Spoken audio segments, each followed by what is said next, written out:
Hey everyone, for years a Rolex wasn't just a timepiece. It was a golden ticket, a status symbol that doubled, tripled or quadrupled as a rock-solid investment. From boardrooms to auction houses, its value seemed to climb like crazy for decades. Take for example the iconic Paul Newman's Rolex Daytona, auctioned in 2017 for a record-breaking $17.8 million.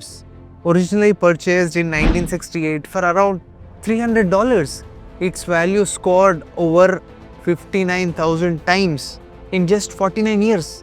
That's insane. You probably imagined the value of Rolex, doesn't it? But in 2025, the once unstoppable Rolex market hit a wall.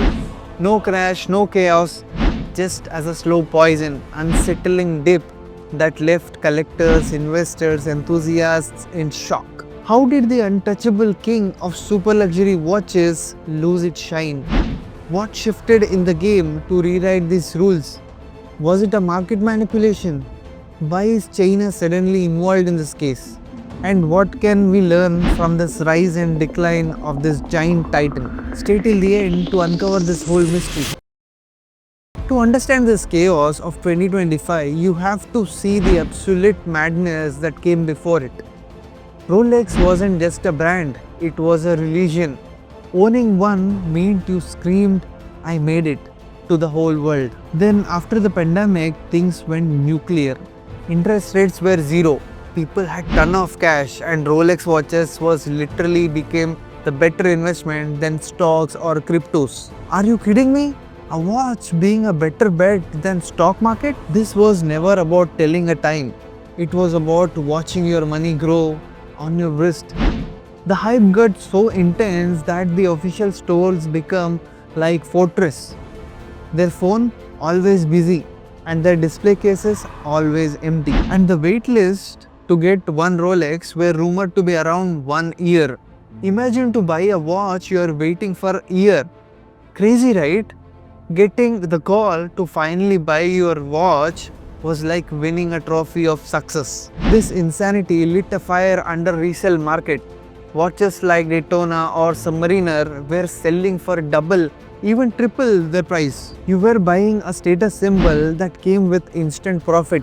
It felt like a party that would never end. But no party lasts forever. And the one thing that made Rolex screen invincible was about to crumble. The years 2020 to 2022 were the golden days of Rolex. It was the time when normal economics just didn't exist. In a shaky world, people wanted something real that could hold. And what's more than a steel Rolex? The pitch was simple: buy a Rolex today, it's worth more tomorrow. Guaranteed. This created an entire army of people called flippers. They didn't care about watch, they cared about money.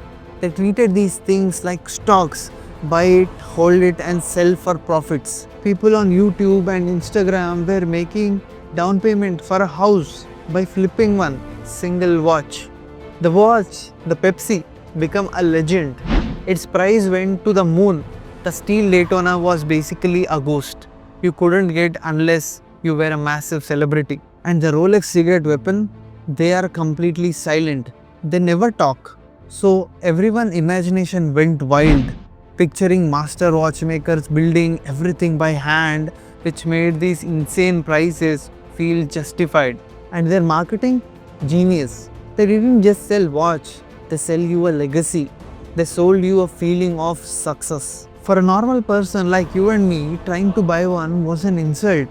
You would walk into a store, ask for a watch and they would basically laugh at you. No. You would have to spend tens of thousands of rupees on other watches you didn't even want just to get a chance to be on the list for a simple steel one. The system was designed to make you feel small, but it worked. It made owning a Rolex feel like you were the most exclusive club on the earth. And its peak, nothing could touch Rolex. But the first cracks were already showing. The absolute peak of Rolex bubble was 2022. What happened next wasn't a huge crash, but a slow, painful slide back to reality. People called it the Great Correction. The free money train was just stopped. Governments everywhere raised interest rates, which meant people stopped gambling on watches. The party was over. As the economy cooled down, the super rich stopped buying watches like candy. The flippers, the guys just in for quick profit, saw the party was ending and started selling. Suddenly, the internet was flooded with Rolexes for sale.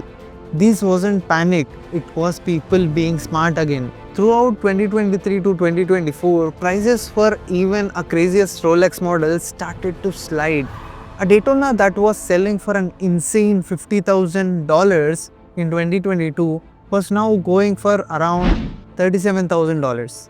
The Pepsi model took a similar hit.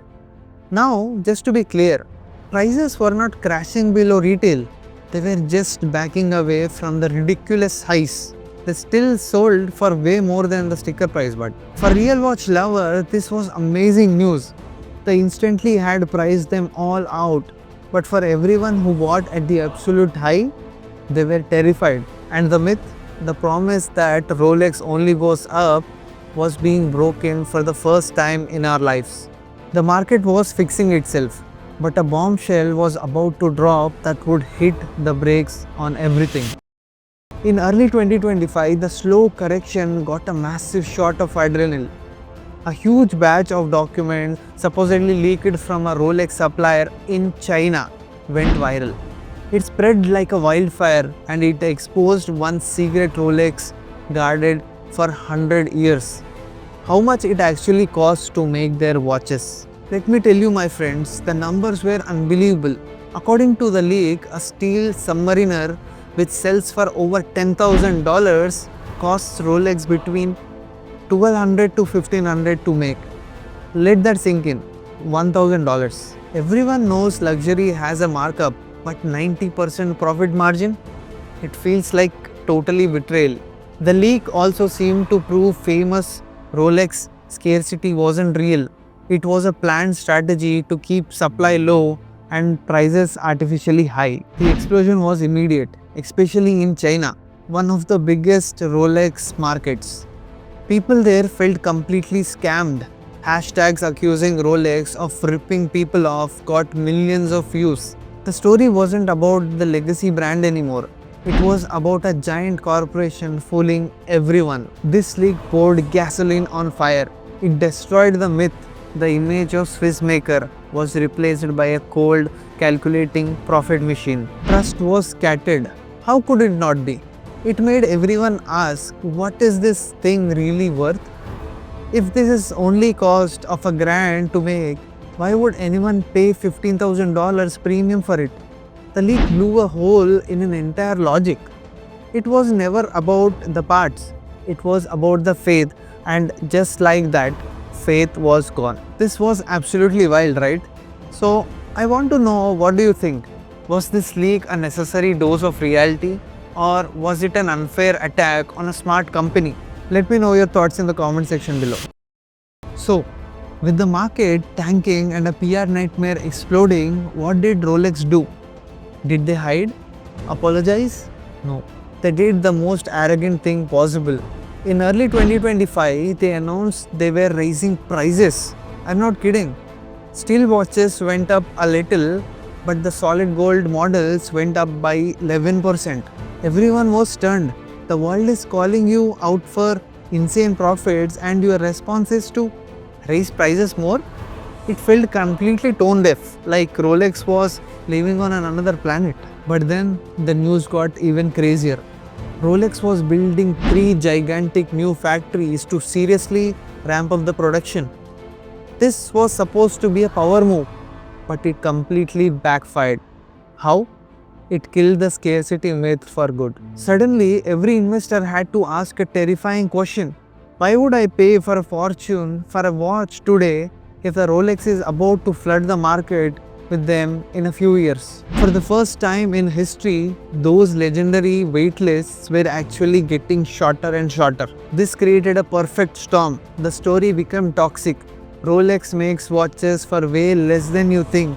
They keep raising prices on you anyway, and soon they won't be even rare. It was a triple punch to everything Rolex stood for: fairness, scarcity, exclusivity.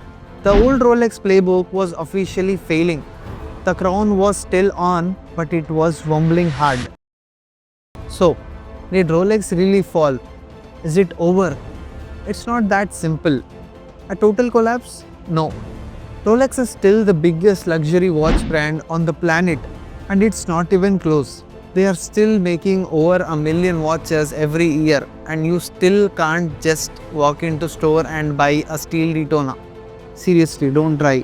What really fell wasn't the company, it was the myth.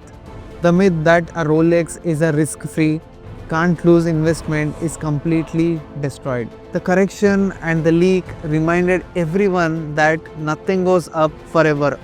They shattered the illusion of some magical Swiss workshop and showed the reality of a giant, profit-hungry business. What's been lost isn't sales, it's the magic.